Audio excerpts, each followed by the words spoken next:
కత్తిపోట్లకు గురైన బాలీవుడ్ నటుడు సైఫ్ అలీ ఖాన్ ముంబై లీలావతి ఆసుపత్రి నుంచి డిశ్చార్జ్ అయ్యారు. కాసేపటి క్రితం ఆయన ఆసుపత్రి నుంచి ఇంటికి వెళ్లిపోయారు. కాగా ఈ నెల 16న బాంద్రాలోని సైఫ్ నివాసంలో దుండగుడు కత్తితో దాడికి పాల్పడిన విషయం తెలిసిందే.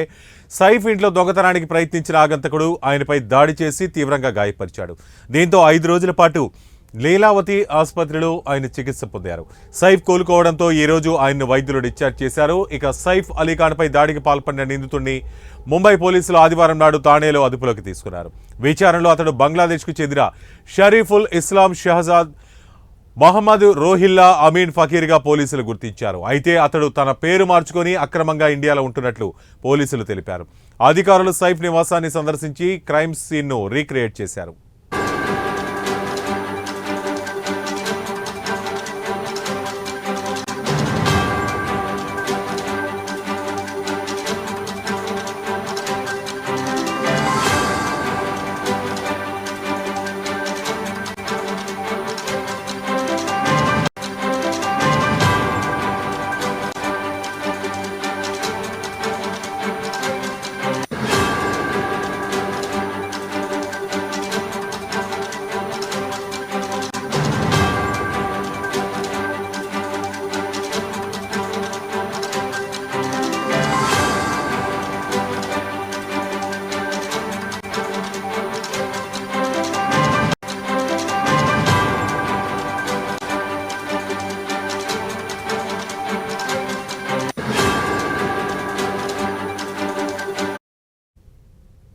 బ్రేకింగ్ న్యూస్ చూస్తున్నాం. కత్తిపోట్లకు గురైన బాలీవుడ్ నటుడు సైఫ్ అలీ ఖాన్ ముంబై లీలావతి ఆసుపత్రి నుంచి డిశ్చార్జ్ అయ్యారు.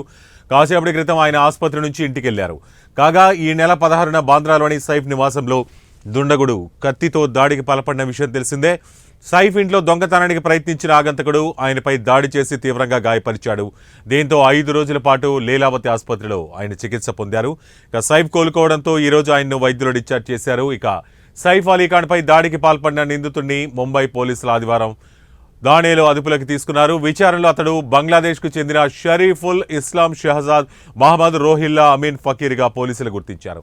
అయితే అతడు తన పేరు మార్చుకొని అక్రమంగా ఇండియాలో ఉంటున్నట్లు పోలీసులు తెలిపారు.